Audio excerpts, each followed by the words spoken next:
Hello, folks. Welcome back to the Redeemed Marriage Podcast. This is Rusty and Heather Bryant. If you are new to our podcast, we love to talk about marriage and we talk about redemption and we give just marriage advice based on our story and things that we've learned throughout 28 years of marriage, 13 of those being a redeemed marriage. And so if you're not familiar with our story, go back and take a listen to lots and lots and lots and lots of other episodes. I love how people will reach out to us and say, "Oh, we just found you." And there was one the other day that said, "Oh, I just found you and I started binging you and I'm on episode 5." And I was like, "Not far now." And I think I responded. We literally, like, if you reach out to us, if we don't respond to you, it's probably because it went to spam or something. I mean, because we respond to everything. And somebody said 5, they were listening and they were on episode number 5, and I responded and I said, "Well, I promise that the audio gets better." That I have no idea, but we got a lot of advice along the way, and people said, leave it up there. Why would you not leave it up there to see? And it shows how far you've come. Mm-hmm. And chances are people aren't going to go all the way back to the beginning and go, "Oh, this is garbage." To this one. Yeah. So I don't know. It's there. And then we had somebody this morning also that says she just listens to our, 30-ish minute podcast on the way home from work, which is several hours that she has to drive. And she said, "And you would think I would just listen to that one, but every time y'all say something about, we've talked about this before in another podcast, and then I have to go hunt for that one." Well, we better start thinking of what are we going to talk about today that we can send people back to back in time. In episode 5. Yeah. Well, hey, but seriously, thank you for listening. And we know that over the last few weeks, we've got lots of new listeners through different events and things that we've been a part of. So it's really great to have a lot of you on board. And hey, we would love for you, if you've never done this before, make sure that you follow us, whatever podcast platform you listen to.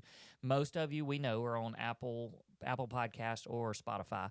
If you're on one of those, hit follow. We also do the video version of this. Mm-hmm. So if you've never checked that out, go over to YouTube. You actually get to see what we look like. And I don't know if that's good or bad. I mean, I like to think it's good, at least if they just watch your part of it, your side of the screen. But you can follow us on YouTube as well, and we also put other videos and stuff up. We've started doing some video shorts, so we put several of those up a week if you want to check those out. But you can also follow us on social media, and we're on Facebook and Instagram. And if you've never hit the like button on Apple Podcast or on Spotify, the little heart or the rating. That's what I'm trying to say. The rating. Sorry. The rating. Give us a rating. And then on Apple, you can even leave a review.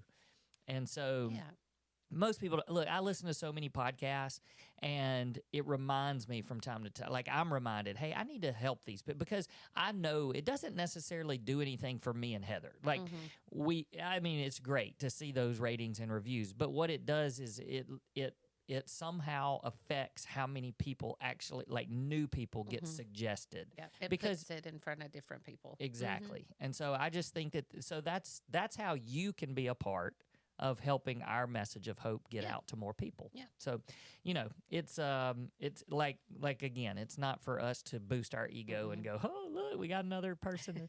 It's not that. It is, we've been praying. We literally been praying this month for just numbers, not because we want to, because nobody will ever know. Nobody will know if we don't say how many downloads and how many listeners we have. Nobody knows, and that's fine.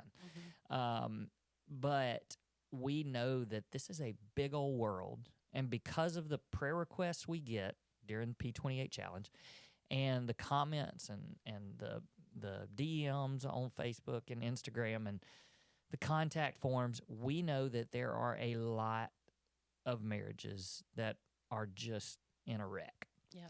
And so, if that's the case, and those are just the small handful of people that we actually hear from, how many more are out That's there right. that just need some hope? Yep. And So, tell them the statistic you read this week about the percentage of churches, yes, I that, read this that said 85% of churches across all denominations spend $0 of their budget on marriages. Mhm. And hey, we went and spoke at a church Friday night, and like I just want to say, what a great church. That's right. Like, go Well to done. that church, Mhm. go to Yep. that church because they're investing in marriages. Yep. Yep. And they had a little date night, and they had it catered, and then so we much spoke. fun. It was just, and that all of those people there were encouraged, to fight for their marriage and to put hedges of protection around their marriage and to see it as valued. And they weren't people that were going through infidelity, or I mean, they may have been, but Right. we don't know any of their stories. They Right. were just people who were like, we want to do best in our marriage. Yeah. And the church was encouraging them in that. I Yeah. love it. Yep. It was great. Okay. So thank you. You can help us is basically what we're saying. Yeah. And also, if you've never, we have to make sure we say, go visit our website, theredeemedmarriage.com. Lots of resources there. We're actually going to be putting up a new resource at the beginning of the month, which is almost the beginning of the month, Yeah. because we'll be taking down our P28 sign up Next for our time we do prayer our challenge podcast, sign up. it's going to be March. Yep. So shortly thereafter, there's a new resource that'll be on there that you guys can download. It's actually a resource menu, and it has all of our resources in one document that you can click on. Oh, that's cool. So it's really cool. Yeah. Good job, babe. Yeah. So it's like a menu. Like if you went to a restaurant, Yeah. it's done like What a you menu. want to order. That's cute. So yeah, check that out sometime when you get a chance. And yeah, so let's talk about what we're going to talk about today. We're talking about a question that keeps coming up. This came up several times, I think, after our video was shown at our church. There were a couple of people or multiple people asked us about it just in person. But we have people ask us this all the time in marriage coaching. And then we actually want someone that we're currently marriage coaching. They have an opportunity when they sign up for their next session to put a question of what they want to talk about. Well, now we're not going to have anything to talk about because we're about to talk about it on the podcast, and they'll listen to it. But this was a question that was asked, and I was like, man, this seems to be a theme people are curious about. So the question basically is the gist of it, because I've heard it lots of different ways. It's basically, how do you guys handle being able to talk about your story over and over and over in coaching sessions and on the podcast and in front of groups or whatever? How can you do that without it bringing back all of the pain and hurt and basically affecting us to where we, go in a pit? Because I know that most people out there, when they talk about whatever they've been through, it hurts. It hurts. And it brings up all kinds of emotions that then puts them in a funk probably. And they're like, y'all do this all the time. So and I think they probably want to know, how can we get to the point where we can actually talk about it in a healthy way? I think what happens, and the reason why people ask this, is because they're like, you guys talk about it all the time. We're trying to heal, and we never talk about it because we're scared to talk about it. Because we know when we talk about it, it's going to cause this big, argument, or somebody's going to be hurt. So many emotions are going to happen. And then we don't accomplish anything. We take a step backwards. Whereas they look at us and they're like, y'all talk about it literally all the time. Right. So we're going to tell our secrets today. I don't even know what those secrets really are, but we're going to tell them. We're going to tell you what happens in our life. So you want to give any insight, or you want me to keep rolling? Well, I just, when you brought this topic to me, it's something that I look at and I'm in awe of, because I feel like shame and guilt could really, really get to me.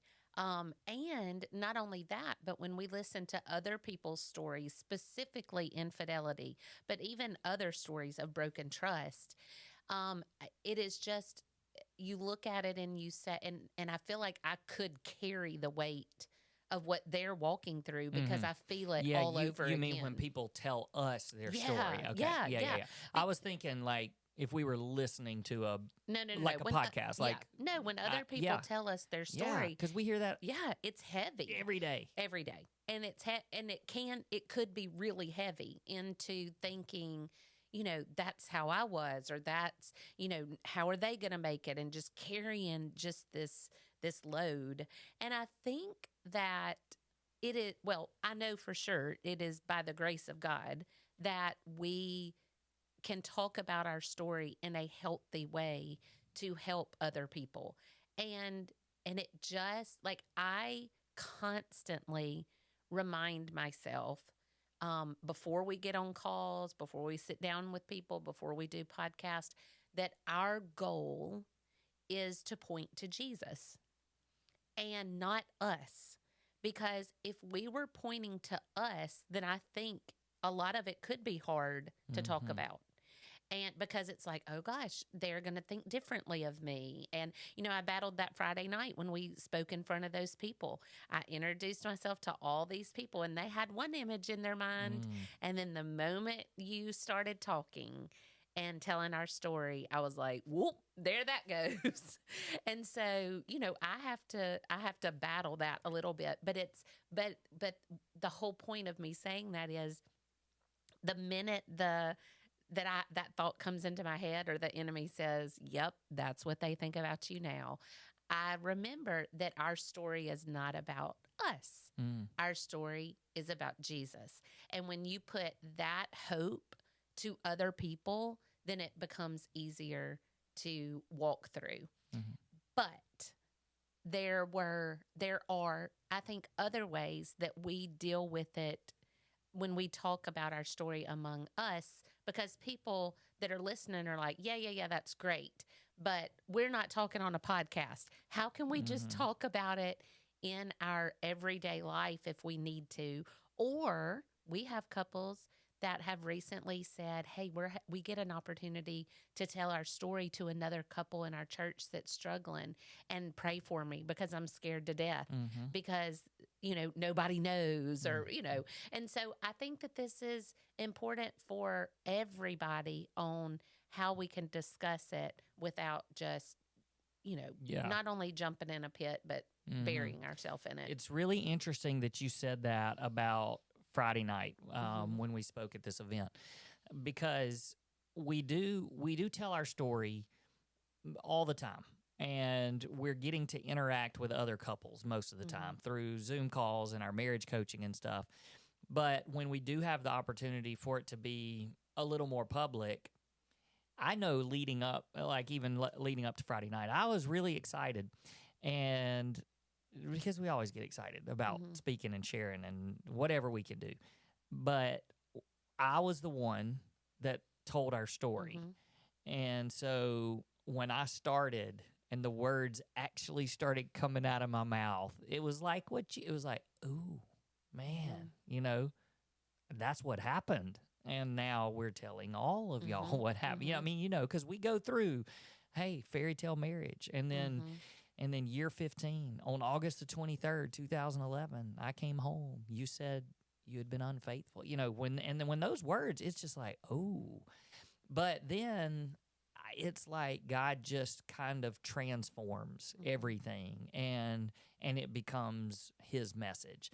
Now, there's a couple of things that I've thought about as I thought through this. One is this morning we had an amazing message, and we've got to post some stuff about Yeah. it this week on You will social media. hear it all week long. Probably so, but I do want to tell you, so many of you ask about forgiveness. Forgiveness, if you're listening to this podcast, more than likely there's some sort of I mean, everybody has to forgive their Hmm. spouse for Hmm. something. But for those of you that are listening, you've got big stuff, heavy stuff in your marriage that you've had to forgive or are working towards forgiveness. It's a question that's asked of us all the time. and we have books that we recommend. One book in particular, but it's something that, like, for me, I think that it's such an important part of the process, of the healing process, that one day after we write our book, we're going to really dive into forgiveness and try to figure out how to put it into words. And we may just steal the sermon that we heard today. But Wait, after we write our book? After me and you write our first book. See, I've already got multiple books my bad. ready for down the line. Excuse me. Oh, so we're just going to take all of Chip's sermon and write a book about it. Well, we might. That'll be our second one, is what I'm saying. Not our first book. Not our first book. Okay. We are about to start writing our first book, by the way, and then we're just going to be on a roll, and we'll probably just start spitting them out. Yeah. Okay. By the way, try to find time to write a book. That's fun. That's fun. We've been people have been telling us for years, y'all need to write a book. Okay, yeah, we do. Okay. So anyway, the sermon. Chip Henderson is the pastor of Pine Lake Church in Mississippi. Go look it up. Look up today. It's February. Today is February the 23rd. He preaches a sermon on forgiveness, and it is amazing, incredible. And so much of what we share with couples, he said it. In fact, when that other staff member from the Reservoir Campers came up afterwards and was introducing himself, oh my gosh, what a guy. But I basically told him, I said, that sermon today, that's my testimony. Yeah. And that's awesome. Oh my gosh, it was amazing. So anyway, one of the things that he said in the sermon today was, telling your story is part of healing. I can't remember was that the exact quote that he said? I don't think so, but it's close. It's close. Okay, telling your story brings healing. Okay, maybe that's what he said. Telling your story brings healing. And I wrote it down, and I was like, man, what? Like, you think of how many times we've told our story, and if that's genuinely, which I believe, but if that's a part of healing, then that, like, us telling it over and over and over has been like mounds and mounds and mounds of healing on top of each other because we've told it to so many people. And so there's people out there that, there's people listening to this that not one single person knows their story except for them. Yep. And I get it. Look, nobody wants the only reason y'all are going, well, why'd y'all do it? Well, ours was public. We didn't have a choice. Yep. And so then we decided, well, God's going to get the glory for this, like you've said. Everybody was talking about it anyway. Yep. And you've said so many times, we're not going to let the enemy get all the glory from the story. That's right. So we want God to get the... Because that was the only part that people knew was all the bad that happened, and the embarrassment and the shame and the guilt and all of that. And I was like, since all the people know that anyway, let's take that away from the enemy and give God the glory for our story. Give him the glory for redemption and restoration and for the hope that comes along with it. And I think, you were talking about how it brings about healing, and it does, because we remind ourselves every time we tell it of the miracle that it is. It's not just, I told it to another person so it doesn't hurt as much anymore. It's a reminder of who we are now when we tell it. And I think about, like, even, our boys, if they went through hard things, they're obviously, not even with relationships. If they go, let's take Luke, for example. Luke did the D1 soccer thing. He was the greatest player to come out of Mississippi. He's good. And listen to me talking soccer like I know, but he was good. I know I'm his mom, but he was good. And he went to a D1 soccer school in Davidson, in North Carolina. Then I had an opportunity to play a fifth year because of a COVID year at Oregon State. The boy could not stay healthy. He just was injury after injury, just reoccurring hamstring issues. He could not get healthy. And he could be very discouraged in the fact that his soccer career ended that way, when the dream obviously was to play higher level for him. He could be very discouraged. But when he tells that story, every time he tells it to someone different, hey, man, what happened with soccer? He tells it in a way that he reminds himself that soccer is not his identity, Mm. that God has a purpose for him on this planet that didn't include soccer or his, I mean, from now on, Mm. or his body would have cooperated, you Mm-hmm. know? And so when he tells, okay, right now I'm doing something different, and he's actually using soccer to Mm-hmm. be able to tell other people about Jesus, that's the ultimate goal. Mm-hmm. That the ultimate goal is not for him to have been playing D1 soccer. And so even in him telling his story that has nothing to do with marriage, has nothing to do with relationships, he is reminding himself of God's purpose for him, that God gets the glory in that, and that we are just each trying to follow the path that God has for us. Well, yeah, and even I think even every time this a story is told like that, you pick up something different Yeah. that you haven't really thought about before. And like even when you were just talking about Luke, like I started thinking and I was like, he is getting to continue soccer, Mm-hmm. but it's with kids and Yeah. coaching. And I started thinking and I was like, well, if he had stayed healthy, he had a chance at playing professional soccer Mm-hmm. for sure. And then he would have had that platform, but who Mm-hmm. knows what that would have done That's to right. his life. Mm-hmm. And then instead and now he's doing something that he probably would not have done if he had gone on to do That's that. right. And so now he's got this chance to influence little kids that, I mean, gosh, he's so good with kids. Both of our boys are. They're like the Pied Piper. But now he's going to get to do that. The who?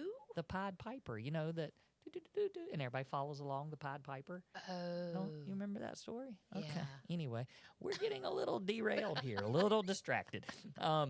So anyway, I just think it's important though. Telling your story, you Yeah. learn something different every time, even about God and That's the right. character of God. That's right. And so, I think the encouragement is, man, you got to tell somebody. And I'm not saying that you have to be on a podcast right. or you have to call your church and say, give us the mic next Right. week. We're getting up there and letting everybody know. That's right. But it is so important for you to let somebody in on your story because it is part of healing. And even if that's us, Yeah. and like, hey, if maybe your first stab at this is you sit down with your spouse and you say, hey, let's just tell Rusty and Heather our story because they get it. They understand it. You may not even know us. You may be in another country somewhere. Sit down and write it out on an email and send it to us and let us know. I mean, if we're the outlet for you for your first time to share it. But then I would encourage you, find a mentor in church, find someone in your community, somebody that you trust that you can just say, hey man, I want somebody to pray for us. Yeah. And this is our story. And telling that story with your spouse, I think, is important too. To be able to do that with your spouse. And when you do that, it starts bringing healing. Yep. And you'll find that it becomes easier and it opens up opportunities for you and your spouse to begin to talk about it as well. Right. And that's if there has been some healing and you have some reconciliation going. You might be in a spot where your spouse wants nothing to do with it. And you just need to talk to somebody. Yeah. And that's so important because if you try to deal with that on your own, you're going to drown. If you have a spouse that is like, yeah, we're not doing any of this, we're not telling anybody, and then maybe they're just continuing in sin. Well, you can't walk that journey by yourself.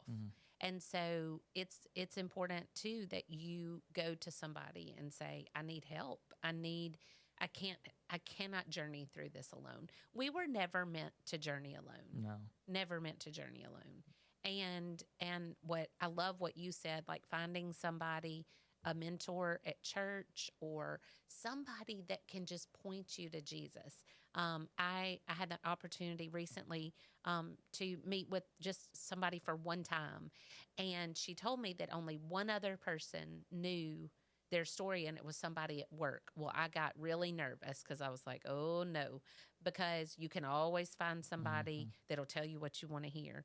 But I point blank asked her, I said, is this person a godly person that is going to point you towards truth, towards scripture, towards word? And she was like, yes. And I was like, okay. So it doesn't have to be a not a church person, a church, like a staff member. Right. It can be somebody that is just going to point you towards truth. Yeah. I was thinking about people that are listening, and they're like, okay, well, give us. We want to be able to talk about it, Mm-hmm. and it puts us in a pit. So my answer to that would be, well, as you like we said, as you share with somebody else, telling your story brings healing. So it will open up opportunities for you guys to also talk about it. But even beyond that, because it's not like you're going to go, okay, well, we need to set up an appointment for the next 3 weeks with 2 different Mm-hmm. people to tell our story so that we can heal. Like, I'm not Mm-hmm. saying to do that, but you and your spouse also need to be able to talk about it and do it in a healthy way where you understand that the reason why you're talking about it is not to bring up old wounds. It's not to point fingers or hold something over somebody's head or remind them. It's for healing. And so if you need to, like, that's the attitude of talking about it. So I'm going to shift for just a second, and I want us to end with this. I I want to just really share the real answer to this. Not that the other answers were fake, but the real answer is probably something that's a little harder for people to hear. So, as I was talking this a couple of weeks ago, when it was actually a staff member at our church, I had gone for a meeting about something, and he asked me. It was right that maybe even the day after our video was shown, and he asked me that question: how do you guys talk about this all the time and it not affect you? And I sat there for a minute because I knew that he would understand this maybe more than the average person. But I basically said, I don't know that I can put it into words Mm-hmm. because there is something supernatural and spiritual about it that allows us to have the healing that God has brought upon us has gotten to a point where it's almost the opposite effect for us. When we talk about it, we find ourselves drawn closer together. I find myself every time having more and more empathy for you, and the shame and guilt that must come with sharing it, and just as a reminder of who you are and what God has done in your life, and it makes me more in love with you and more attracted to you. And Well, so, and if I can interrupt you for a minute, it does the same thing for me when I listen to you talk about it because I am just reminded you stayed. mm, Like you chose to stay after everything was exposed. You chose to walk alongside me. And so I fall in love with you every time, even more, because I'm like, he could have left. He could have, I mean, I would have been the one destroying our family because I did the actions, but you could have just walked away and said, I'm not doing this. mm, But you fought for me, you fought for our family, you fought for our boys. And I'm reminded of that as you tell our story. mm, So it's not just one sided yeah. in that. Well, I'm about to say something that I don't know that I've ever said before, and it's probably something that needs to actually be an entire podcast at some point. But this part of it will blow people's mind, and maybe it will just kind of emphasize what I just said about it, everything about it being so supernatural that can't be put into words. But I still hurt from, there's wounds. So I don't want anybody to think that there's never any. I mean, we've talked about this Mm-hmm. pain, but it's just different. so I do still have pain, and I do still have wounds, and there's things that come up, and I'm triggered, all of that. I'm a normal person in that regard. The part that's supernatural to me is when we talk about it, and I now hurt more for you than I hurt for myself. Mm. And I hurt more for you because I I I can't imagine living with, like I can, because I know what you've walked through. Yeah. But it's like I hurt that you have to live with that. So it's not even that I'm angry with you that you've hurt me, that I've got these wounds that won't ever heal. It's more of I hurt that you had to go through that. Not even that I had to go through what I went through. Yeah. It's more of I hurt that you now have to live with that because that's not who you are. Mm. And so anyway, that's a whole nother another Yeah, it podcast is. in itself. But this is the last thing. I said that just a second ago, the last thing, but this is the last thing. I was listening to Levi Lusko this week on an interview, and he was talking to another couple, a redeemed marriage type couple, and he made the comment and said, I believe that God holds you guys up as a trophy for the world to be able to see a redemption story that they need to hear.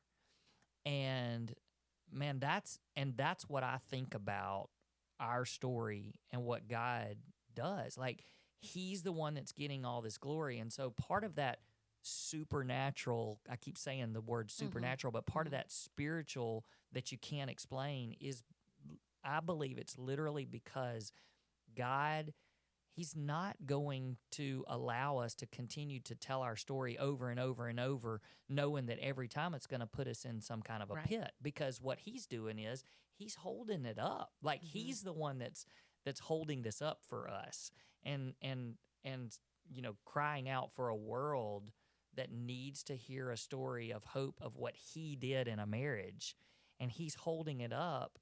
And so he's not going to allow us to go through That's right. the pit every single time. Instead, just like he wants the world to see not our story for the junk that it was, but to see the redemption part of it. And in the same way, when we share it, that's what he wants us to see too. So that's what we see, because that's what he's got on display for us. So, right. Amen.